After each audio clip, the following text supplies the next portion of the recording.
You are listening to Revenue Insights. Today is quite a special episode. It's coming fresh from Inbound 2023 in Boston. There, our CEO, Guy Rubin, shared how we diagnose where friction lies in the sales process using data. Internally, we like to call this an insight report.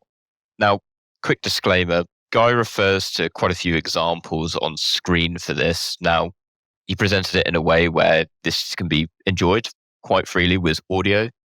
But if you are a visual learner, you might enjoy this a little bit more with the video version. So if you'd like to check that out, do check out the show notes where we'll put a link to the YouTube video, as well as a link to the slides on there for you to enjoy it as the best way you'd like. Enjoy.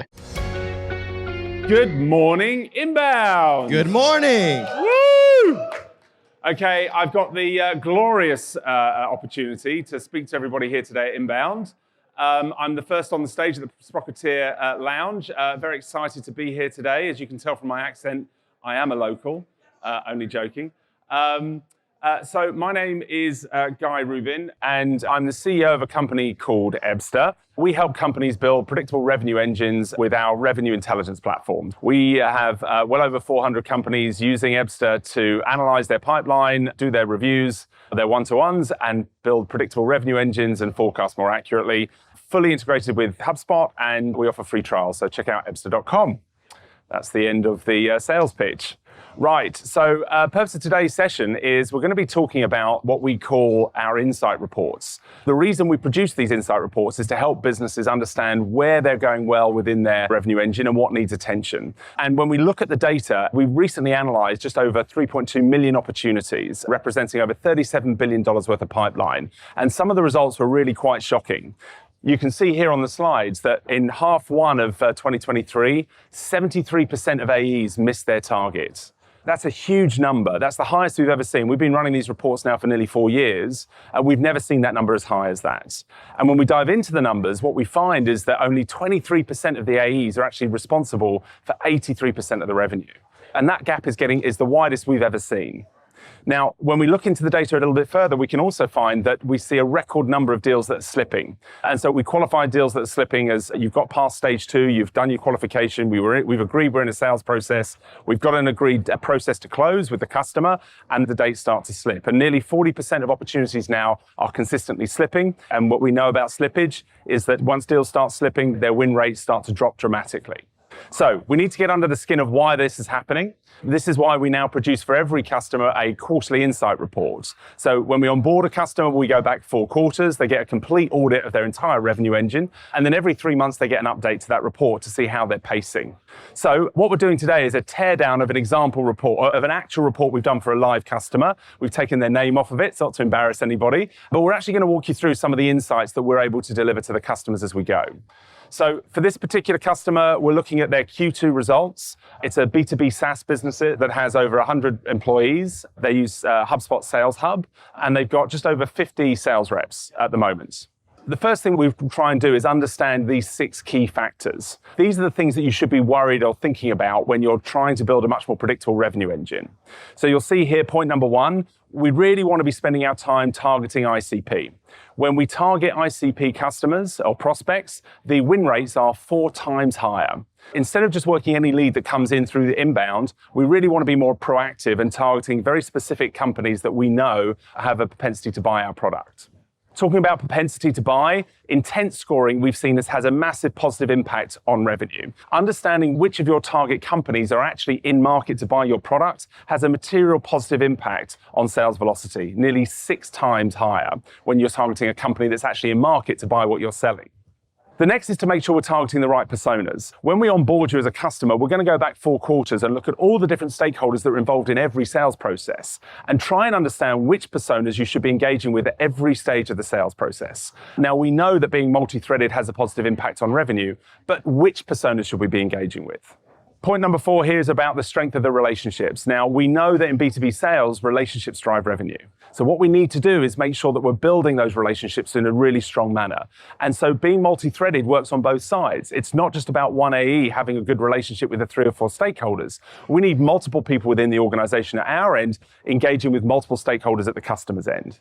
And if we build those relationships high enough or strong enough, we can actually increase the win rates by 4 times. So we score every relationship the business has out of 100. And we use that engagement score to understand if that relationship is trending up or trending down.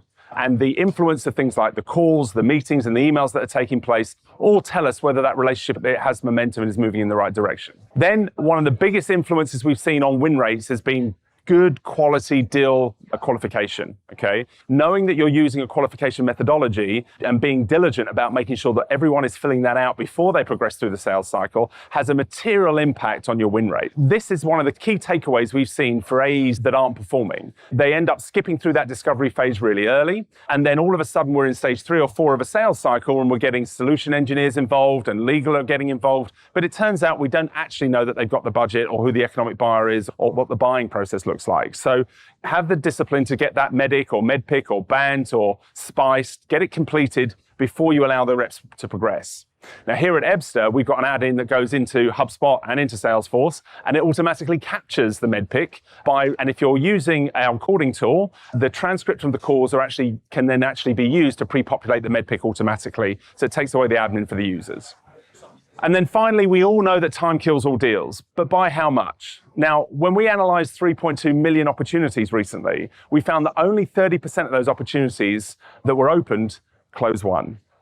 And now that's quite shocking. And to make it even worse, the deals that close lost, they spend twice as long in pipe as deals that close won. So there's huge inefficiencies in the way that the sales teams are operating. Now, what we need to understand is at what point should we be closing deals off as lost so that the sales team can be a lot more productive and work on something that has the potential to close. Knowing where the win rates start to drop below 10% really gives us an opportunity to be strong about closing those opportunities off sooner. Let's get into it. What we can see here is one of the first things we do is build a leaderboard of all the different AEs within your business and try and understand where their strengths and weaknesses are. For example, here we can see that the ones in red probably need a little bit of work. We can see the average sales cycles here are a lot longer with the ones at the bottom. We can also see that the average deal values that they're working on. What is it that some reps are doing better than others? And once we can see the data, we can start to do the analysis. We can also see that the impact here of relationships on revenue as well. So how multi-threaded are they and how much momentum and engagement did they have? If by the end of a sales cycle, you're not in a position where you can start texting or WhatsApping your prospect, you probably don't have the strongest relationship as you think you do.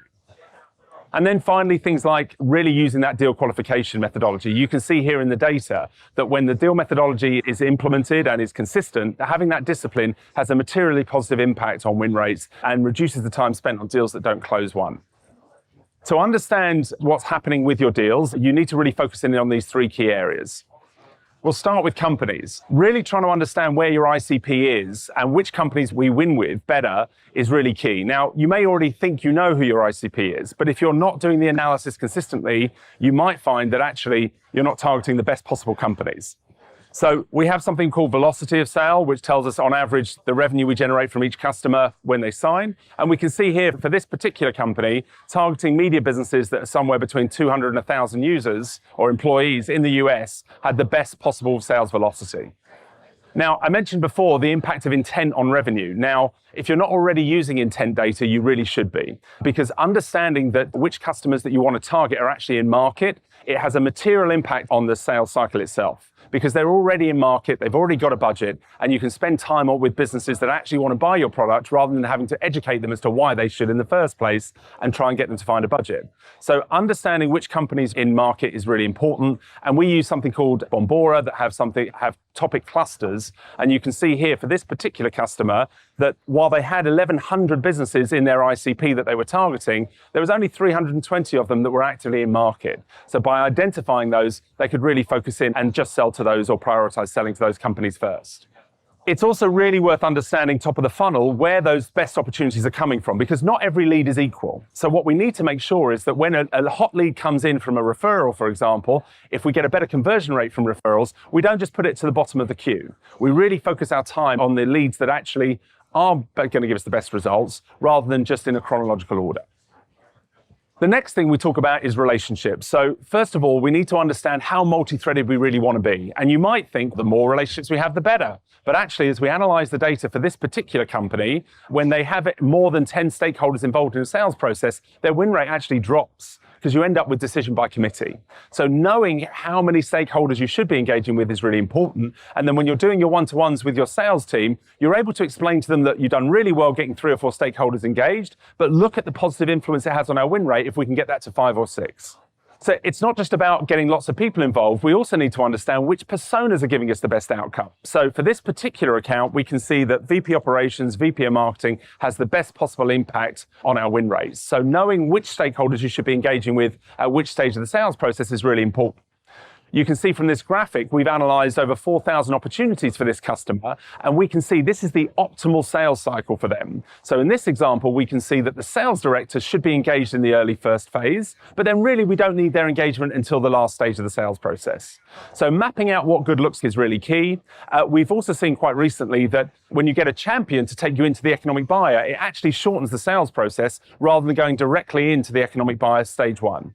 Okay, because they kind of bring credibility with them. So really trying to do this analysis before, as part of your go-to-market, really helps to understand what an optimal sales process might look like.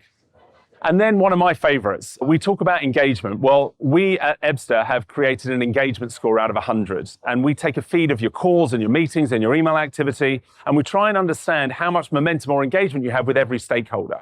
And so we give every relationship a score out of 100. And you can see here for this particular customer, when the engagement's above 80, their win rate increases 4 times. Okay, so we know that when you're at those late stages of those really complex sales cycles, lean into those relationships. Find ways of getting your C-suite engaged with the customer's C-suite as well. Keep building those relationships right until the end, because if you can get the relationship score consistently above 80, you're going to increase your win rate. And then finally, we talk about the process. So we know that time kills all deals, but by how much?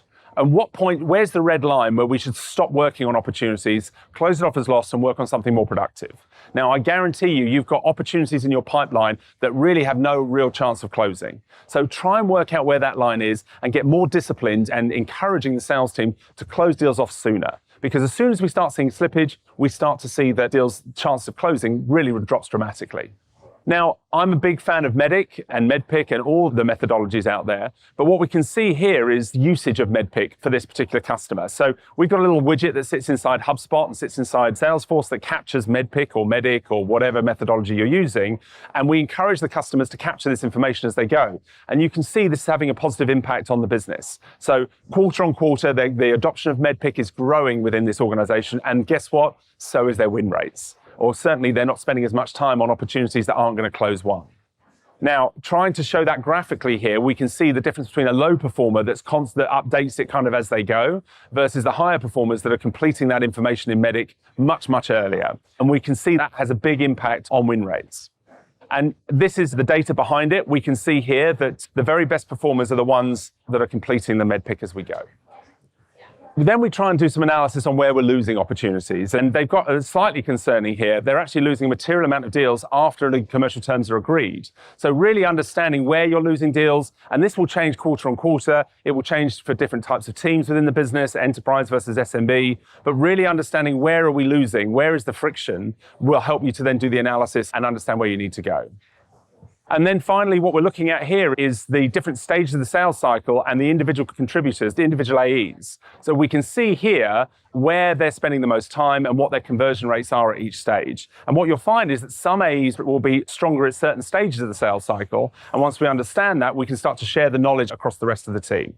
Now, slippage is a big challenge for organizations, and we talked about it before. So the impact of slippage on win rates is material. So understanding how often, where the deals are slipping, where do we see the timeline extend, means that we can do something about it. Now, for this particular customer, we can see that the win rates don't actually get affected too much if the slippage is under 4 weeks. But as soon as it starts going above 4 weeks, we can see it has a material impact on their win rates. Hopefully, you're getting a feel for kind of what's included in what we call revenue intelligence here. Now, the beauty is, by the purpose of revenue intelligence is all about understanding all the signals around the business that lead to revenue.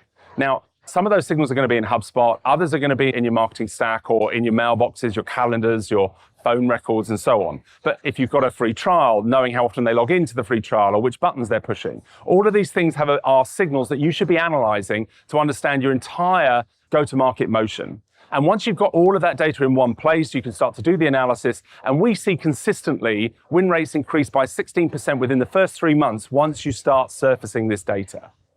Now, there's no individual silver bullet, but as you can see on my favorite bow tie, is that actually small incremental improvements at each stage of the sales cycle has a material exponential set of results at the outcome. So here we can see the average ACV for each AE every month has doubled just by having those small incremental improvements at each stage.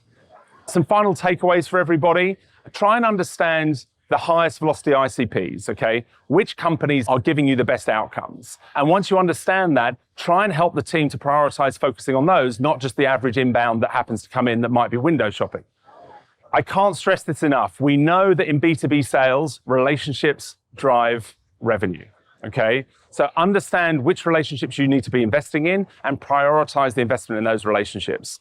If we're still relying on our salespeople to do admin, number one, they're not going to do it very well. And number two, it's a great excuse not to be picking up the phone and building relationships with our customers and prospects. So focus and incentivize the team to build those relationships and then find a way of measuring the momentum and engagement you have with different stakeholders at the customer.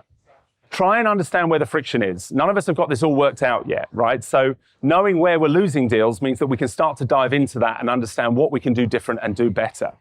And then finally, really try and understand all the different factors around the business that lead to revenue. Once you've got that information, it's a superpower and you can't undo it, right? Once you've got that data available to you, every quarter you should be setting yourself goals and targets to small incrementally improve. It's like trying to run a marathon. If you can do it 1 minute faster every time you do it, by the end of the year, you could be the fastest marathon runner in the world. So small incremental improvements is what RevOps is all about, and revenue intelligence is about giving you the data you need to understand what's going on. I hope you've all enjoyed the session. If you want to scan this QR code, you'll get a copy of the insight reports that we produce. This report download will give you access to the full report where we've analyzed over 3.2 million opportunities and $37 billion worth of pipe. And if you want to find out any more, please connect with me on LinkedIn or come and see us at Inbound. I've really enjoyed the session. Thank you all. And if you've got any questions, I'll happily take them now. Let's give Guy a big round of applause, ladies and gentlemen. Thank you, Ebsta.